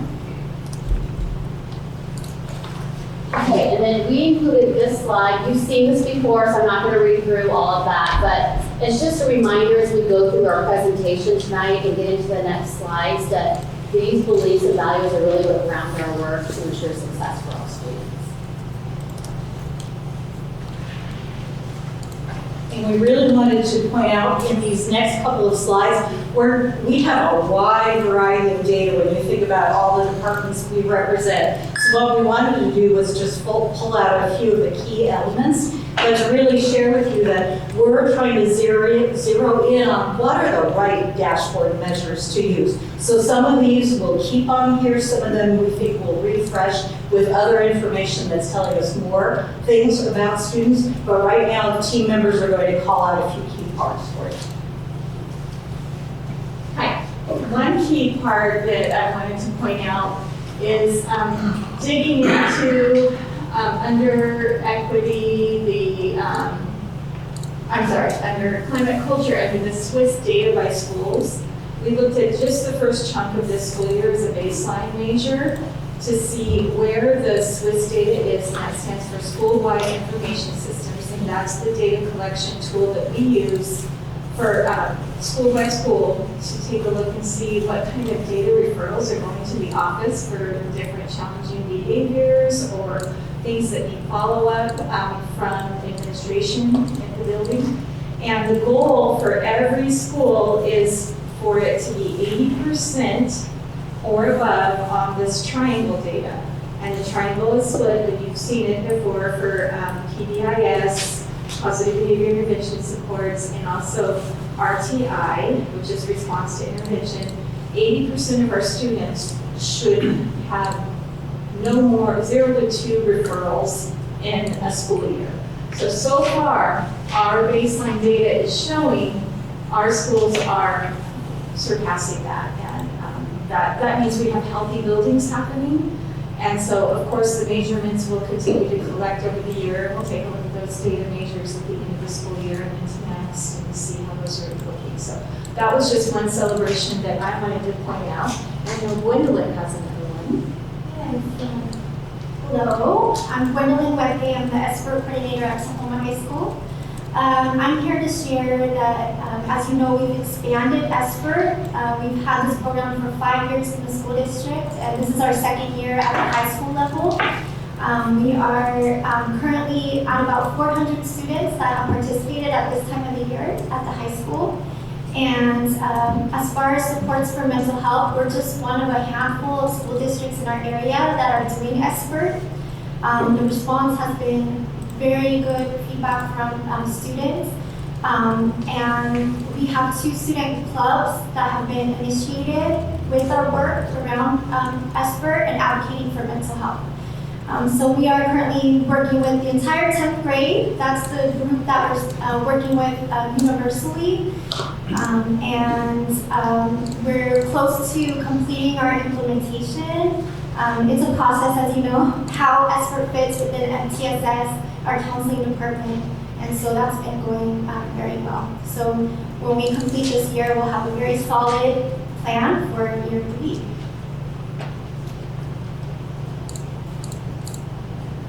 Mary asked me what I wanted to say on this slide, and I said everything. We can go to the next one, but I'm just gonna, something that I wanted to make sure and highlight just on our measures, is our staff wellness program. We have lots of different things happening throughout the district, and what I wanted to just show is that our staff, 8% more are participating than last time this year, which shows growth, and then also our employee assistance program, 23% more people know about it, which was one of our goals this year, to make sure people knew about that. Because we did a survey last year, and less than half knew about it. So we feel like we're doing good work and making sure that people know what their resources are and how to get them. And then Greta, our Maple Valley Resource Coordinator, is going to share about partnerships. Hi everyone, so I'm the Community Resource Coordinator for the city and work closely with Liz on school and community wellness and mental health programs.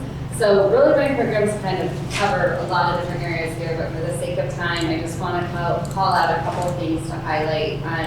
One is our partnership with Thrive Counseling, local counseling agency in town that we partnered with to staff a counselor for 1 day a week at both of our middle schools.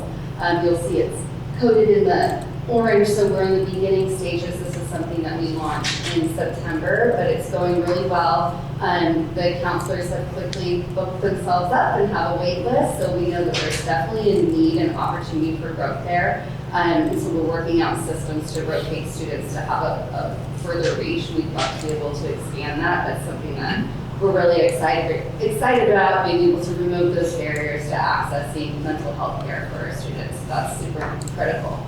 And then the second is we're able to use the American Rescue Plan Act, ARPA funds, to support financial aid requests for students who are homeless or experiencing homelessness and have an established financial need. So we've been able to fund things like outside tutoring. We've been able to send kids to wrestling camp, pay for orchestra fees, those kinds of things, and then also other requests like winter coats and boots, those kinds of necessities. So we've actually been able to increase the funding available for that for next year, and working with the counselors to establish processes for receiving those requests, and the city's able to fulfill them. So that's been a great highlight of this year.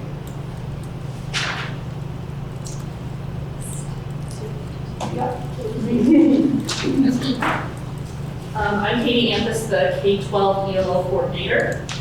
We submitted these slides before break, so I wanted to point out that we currently are serving 475 students in ELL. Students are coming and going all the time. 1 left yesterday, 2 came today. It's just a matter of the game.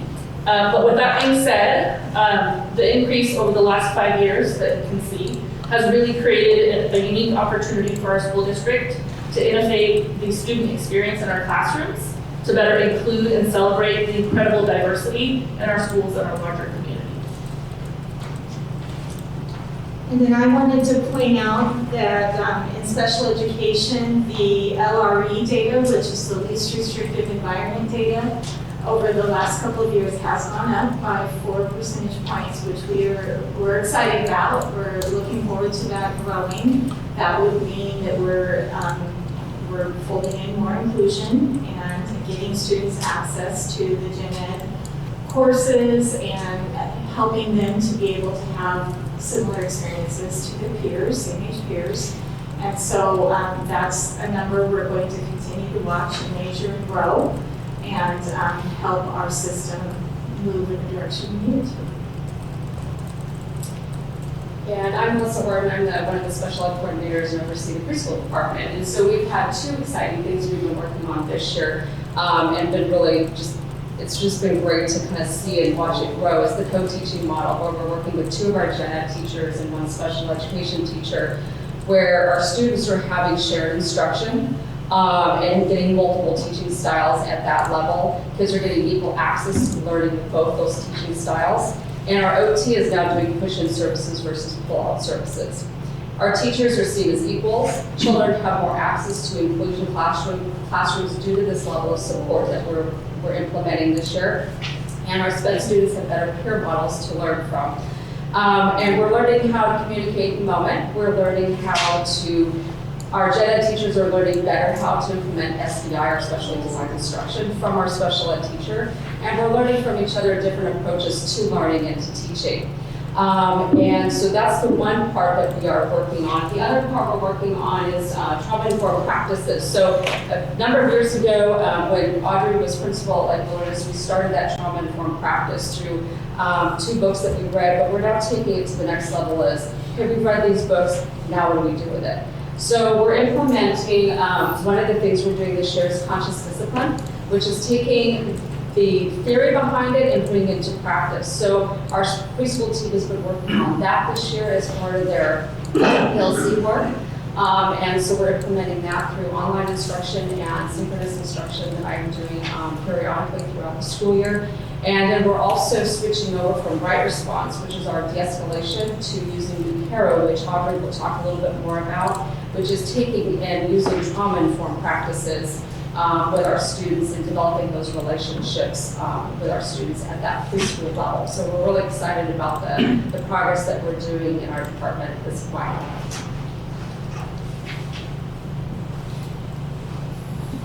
Two more things I get to update you and celebrate with as far as wellness goes. We got to go to the high school. Judy wanted to, for that first PD day in October, wanted to have all the certificated staff trained in youth mental health first aid, which, as you know, Rotary was kind enough to, their fund a need a couple years ago, funded that. So we're able to, anybody in the district that would want to train with that to help science of mental health disorders. So we have about 190 staff trained so far in youth mental health first aid, and I love the fact that 74% of them said it helped them professionally and 84% said it was helpful and informative. So I'm going to take that as a win. And then we talked about staff already, but one of the things in the student category, we did a suicide prevention assembly for students and also for staff. And when Jaden talked about being seen, that's one of the things that students said. Why are we not talking about suicide? It's such a big deal. So Judy Bellavo, bless her heart, wanted to make sure that their students heard a story from Kevin Hines, and so he came this year, did an amazing performance, not performance, but told his story, and it was really well received by students, and we did a survey afterwards, and 85% of kids said it was impactful, so kind of the upper end of being impactful, and then 95% thought it was beneficial. So getting opinions from students on how things are doing and is what we're doing being beneficial and impactful, I felt really good about that. And then our health services. Sorry about that. A celebration for the ESPER program. This is an outreach program. And so based on the survey responses this year at the middle school and high school, our average amount of students that have unknown needs that were identified by the survey is about 29%, which shows us as a district that this method of helping students, going out and asking questions and doing this outreach, is making a difference. So it's been a wonderful experience. The top need, for example, at the high school at 43% is anxiety. And so I feel like our district's cutting edge when it comes to working with students and giving them the resources they need for mental health wellness. Then our health program, which of course is our nurses, is coming out of the pandemic work, and really what we wanted to call out for them is they feel back to being proactive. that they're back to making sure we've got the CPR training for staff, that we've got all the vision and hearing screening happening for our students, that they've got time now to communicate with families, to be on our IEP and our 504 teams to put together accommodations for students. And for these last 3 years, it's really been that crisis mode of how do we keep everybody safe and getting the health back into the whole wellness view. When you think about all the things that we've been sharing about our celebrations and our data, it's really thinking about that's thousands of students who participate from these wide variety of programs. We represent hundreds and hundreds of staff members, therapists, paraeducators, all of the folks that come in are contractors who work and support our students in a wide variety of ways. And so our final part is we're excited to talk about what those next steps are that everybody's going to work toward. Audrey, you're up. Slide energy. All right, I have the pleasure of talking to you about Ukeru, which you probably won't remember how to pronounce when you walk away, because nobody ever does. Care in the middle. Yeah, just remember care, like Tahoma cares, right? So Melissa had mentioned this a moment ago, but we've been using right response as our approach to respond to student escalations for many years now. During COVID, the right response trainers, because kids weren't here, part of what they were teaching was holds and restraints. So if you need to, for some reason, remove the student, that part used to be taught, but they did not because students weren't in school. Concurrently, while this was all happening, state laws have continued to shift to de-emphasize the use of holds and restraints and to include more trauma-informed responses to students. So to be proactive and ahead of the curve and knowing that we hadn't been teaching these holds and restraints that are starting to be frowned upon, we started to look for other ways that we could respond to student escalations at school. And last spring, we discovered Ukeru. And Ukeru aligns to Tahoma's belonging and inclusion initiatives and the state's expectations because it is a trauma-informed approach to responding to student escalations. It does not teach hold and restraints. It teaches physical skills through self-protection and blocking techniques. So it's a little bit different. So last spring, 6 staff members went and got trained, including myself, to be trainers for Tahoma. And we've started that training. Right now we have Rock Creek trained, and we started preschool, but the power went out. So we'll come back. We tried to do it in December. That was a bad idea. So we are going to come back and catch them up, and we'll continue to train at all buildings throughout this spring.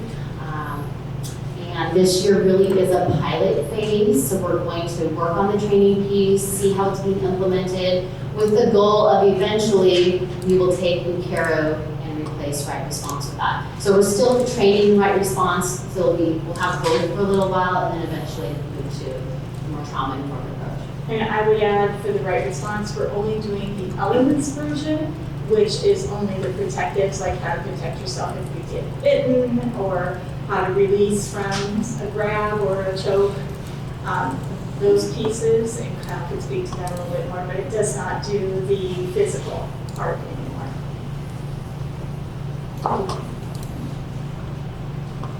Hopefully you're not getting motion sickness from this. The choreography is fabulous. What was that? The choreography is fabulous. We practice hours and hours. Just quickly for wellness, the comprehensive school counseling program, as you know, we're in a transition year. By next year, we need to be fully implementing a comprehensive school counseling program. We already do that. There's just some pieces that we wanted to bulk up, like I presented to you guys last June. And so we're in full swing, and we're going to keep going and just keep adding pieces that we know that we need a little bit more professional development in, and then utilizing OSBI has lots of partnerships with Hashing Results, which is a group that's designed to help comprehensive programs. So well underway. That would be orange, right? Another thing that we're going to be working on is middle school students' access to Gen Ed Core for students who are receiving ELL services. Currently, all students in middle school are enrolled in at least 3 of the 4 core contents. They're all in ELA and math, while some grade levels are in social studies, some are in science based on their grade level and state testing requirements. So currently, both middle schools are problem-solving conversations to see if we can make any changes to any student schedule starting at semester in a few weeks, with the goal of all students being in all 4 content starting in the fall and beyond. And I get to finish this off with one more next step. Tony, Dawn, and I have had an exceptional opportunity this year. We are part of something called Washington Aims, which is a grant that the state received, and also working in conjunction with University of Washington in the Bothell area. So we go one Saturday a month. We volunteer our time to go and learn together. We get to hear some special speakers around the states that specialize in multi-tiered systems of support, MTSS, you'll hear a term called multi-tiered systems of support. And we are learning what we can do as leaders. The Washington Aims, AIMS stands for Administrators Improving Multi-Tiered Systems.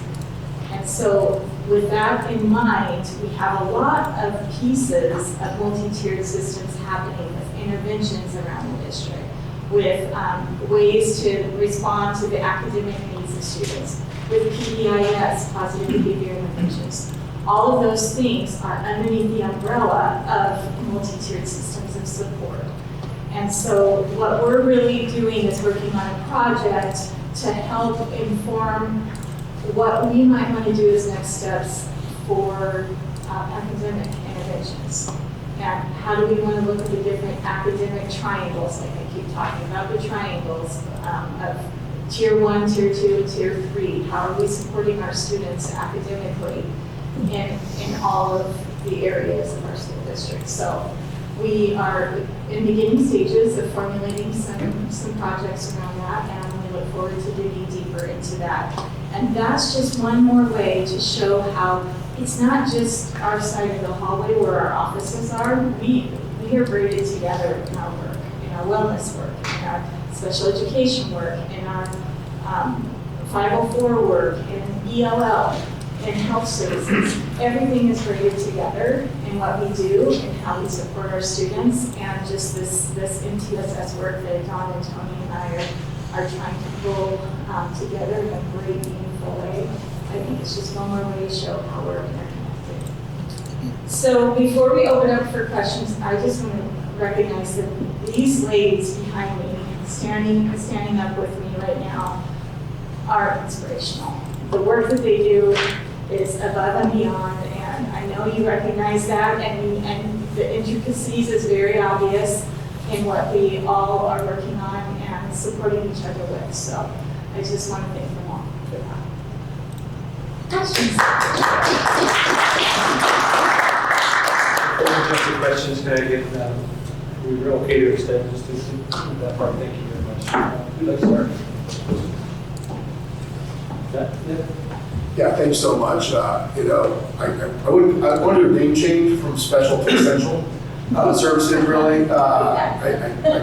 So propose that, but another really is what you are doing is essential, not to ELA students, but every student throughout every grade, and it's so important for our schools to be supported, our children to be supported.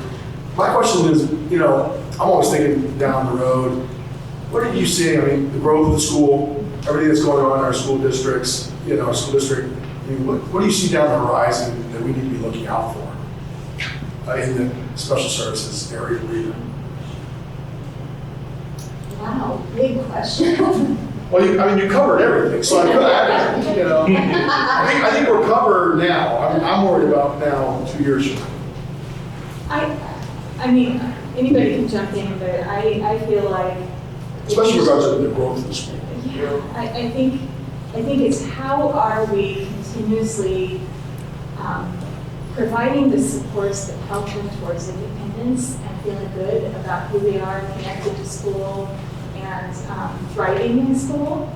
To me, it's what are the different ways that we can find to support them even better than we're already doing, because there are several needs district-wide. And I think that continues to require so much from all of us. Anything else to add? I was just gonna say, I think the unique aspect of special ed is the laws change all the time too. So we're constantly in a mode of learning and pivoting and reteaching. And so that's another piece that we're just always aware of.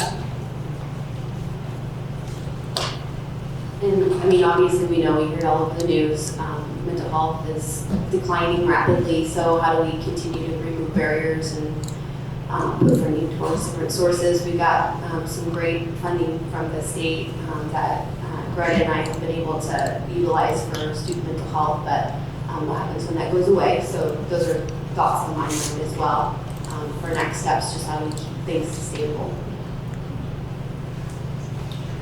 And I think from an early childhood perspective, when I took over the program in 2013, we were in some very old portables and only 4 classrooms.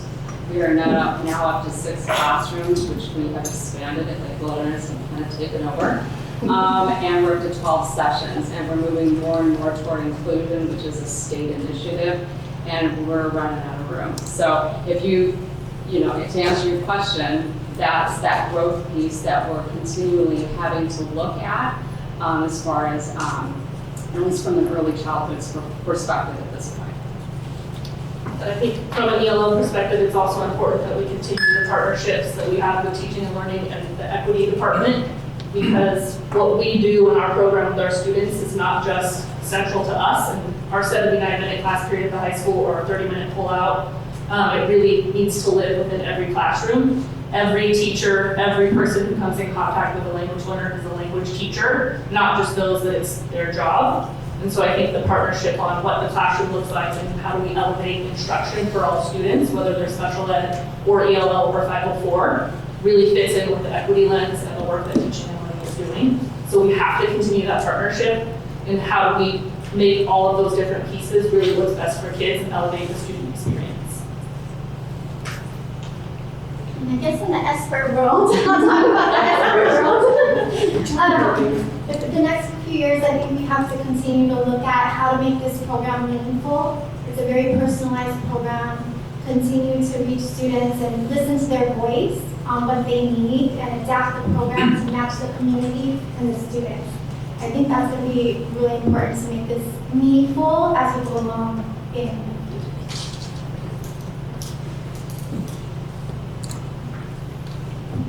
Question? You're very busy. You're covering a lot of ground. And my comment is just thank you. It's just, you're doing so much work, and this is so thorough, and I'm so grateful that we have each and every one of you. So just thank you so much. This is great. Yeah, I think my question, and thank you, number one, I've had all my kids roll through special services in one form or fashion. Maybe 4 out of 5. I might be batting 80%. I'm not exactly sure, but super grateful for the time and attention and the effort. One of the questions that I have is as we kind of start thinking about Tahoma 100 and what the face of the district looks like in the next 3, 5, 10, 15 years.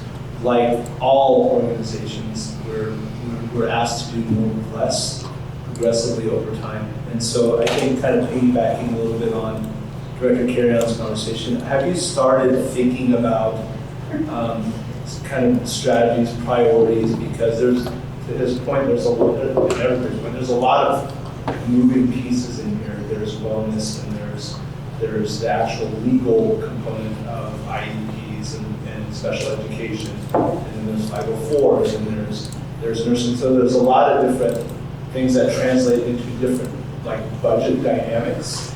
So as we think about coming into either immediately pending cycles or future cycles, any thoughts about where we place focus, where we place priorities when your department is in some ways apples and oranges all in the same basket, so it's hard to make those comparisons. So what's some thinking on that? Sure. So one of the biggies is in 25 years of being in this role is the excitement of seeing that our legislature has really backed up the area of needs to say we need to address wellness, mental health, and back that up for the first time that it wasn't taught, it was finances. And we've been trying very hard to use that money to increase the skill set of everyone that works with students. So the mindset would be, now that we've accomplished those things, as we keep in these next few years building those skills, we won't necessarily need the training and the money invested in that. It's how do we keep the application of that skill set going.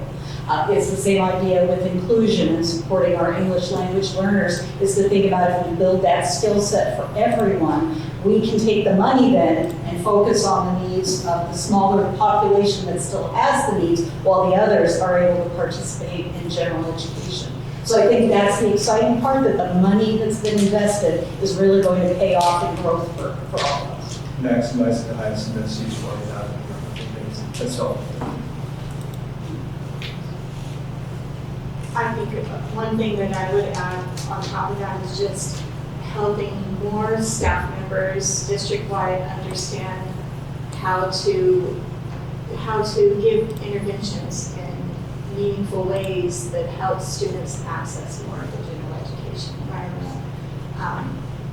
Whether they're a gen ed student who's just struggling in a math class, or an ELL student who doesn't understand the vocabulary in that math class, or a special education student who's still learning some of their basic number sets in that math class. It's what kind of interventions can we put into place to support the variety of learners in every classroom.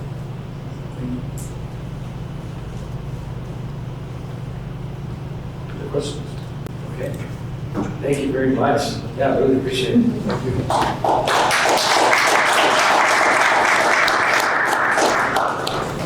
I'll move on to agenda item 5.06, review of revised procedure 2121P, substance abuse program. This didn't get very far. She's back to join us I'm here for the again. next two. Okay, all right. Get comfortable. Yeah, get comfortable. So this was, it hadn't been revised in quite a while. So it was revised and just to match current practices. So I think our shot right here, but here for questions if you have any.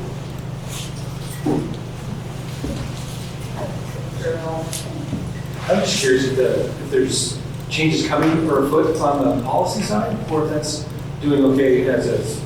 Yeah, doing okay.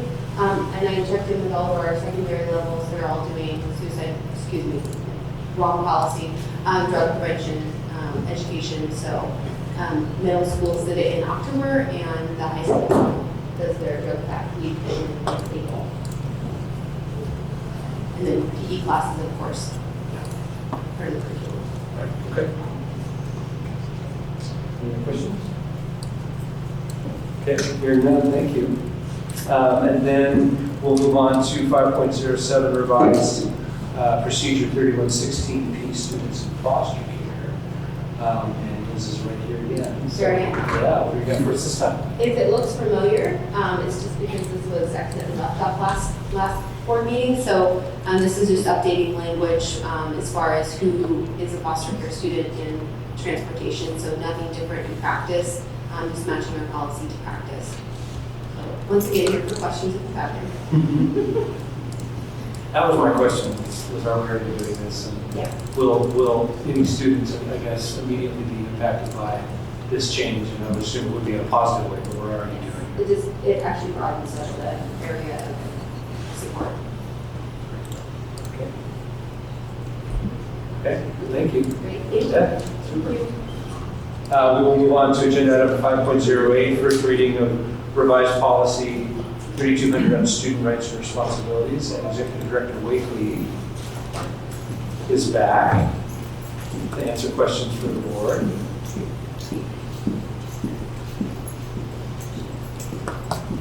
Any highlights, Dawn, on this one? You know, as you look at the strike through, it's pretty basic. In a lot of ways, there's one little piece where removing the detail about, AJ, can you pop it up? Can I pop the Actual document? policy? Yeah. Thank you.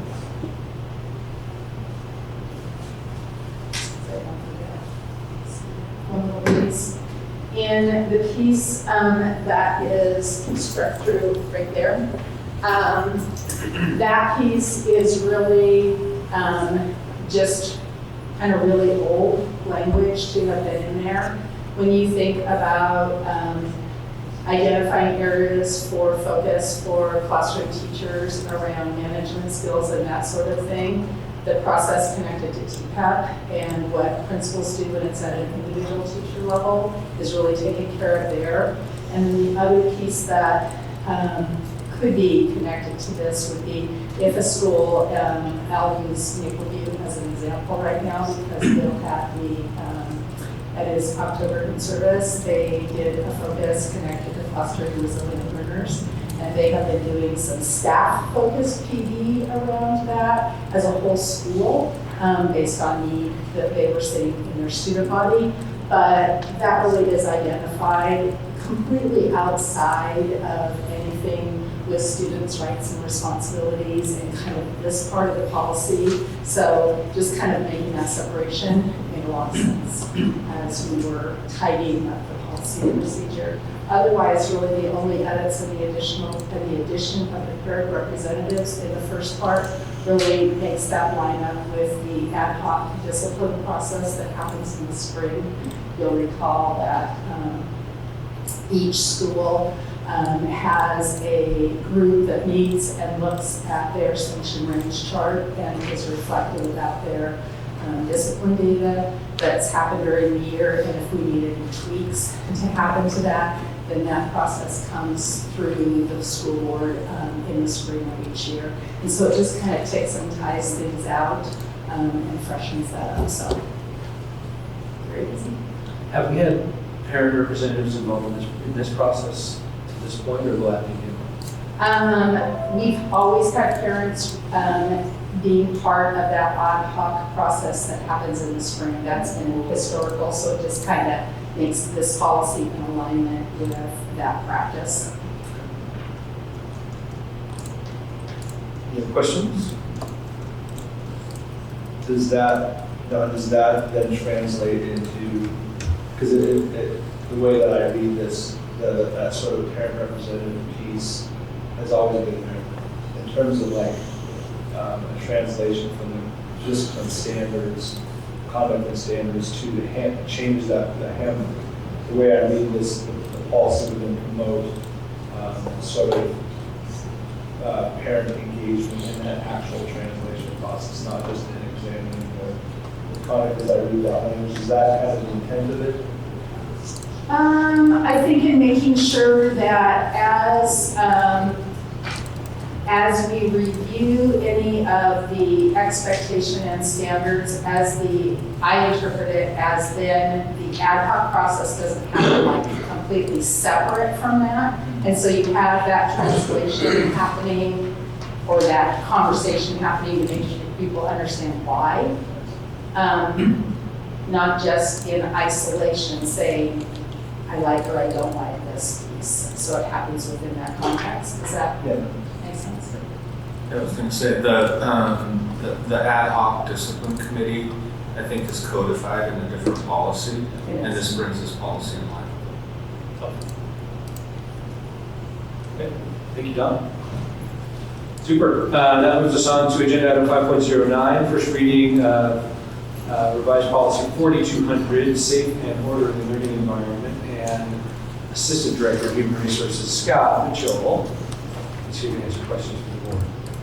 Good evening.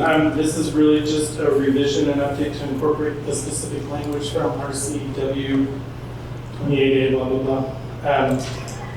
Sorry, but both to assure parents and complies with the statute. That's why it's there. Have we had any problems with this? I mean, there's obviously an intent behind the statutory language, and as this makes its way to the policy, have we had any particular instances that would have given rise to us wanting to put this language in regardless of the statute? Not any specific instances, but it does allow us to have conversations when parents want to consistently visit a classroom, not necessarily volunteer, but it just allows us to be sure that we're in line with the policies around visitations and that there's before and after meetings with the teacher that you're visiting, and that's Makes sense. Thank you. All right, thank you, Scott. That moves us to agenda 5.10, first reading revised policy and procedure 4260, use of district facilities. And Superintendent Hanson's going to lead us in this one. Yeah, engaged with our attorney about information from our last work study, looking to codify the policy around equitable access regardless of residency. Went back and forth a little bit with a couple different drafts from them, and wanted to make sure that there was an allowance in there for a reasonable difference in fee structure, which caused a little bit of a need to change a couple of parts to it. The need for specificity regarding residency that you noticed in the policy when you read it was there from some conversations that we had with a couple of the different attorneys at the office, wanting to be thoughtful that we weren't too overly restrictive and put ourselves in a position to allow access to something that we shouldn't be allowing access to. There's a lot of different examples that they gave, but one example would be writing a policy so restrictive that people feel like they have to allow someone who's out of age to engage in an age-specific activity like 8 to 10-year-old basketball or something like that. So that was the need for the specificity there. You'll find a reference to the fee structure differentiation in the procedure, and it's at the tail end of it. You will also notice in the procedure, I'm being cute, but 42 different changes from shall to will, and as we continue to move away from one language to the other. Appreciative of our work there. Yeah. Questions on this one? Okay. Very good. We will move on then to agenda item 6.01. And this is now under the meeting management portion of our meeting. And 6.01 is our move to approve our consent agenda. May I please have a motion to approve the consent agenda? Sure, I move to approve the consent agenda. Do you have a second? Okay. Any discussion? Yeah, I'll call for the vote. All in favor? Aye. I vote aye. Consent agenda is approved 5-0. And we don't have any personnel reports this evening. So with that, I will move on to agenda item 7.01, our adjournment at 8:42 p.m. Thank you, everybody.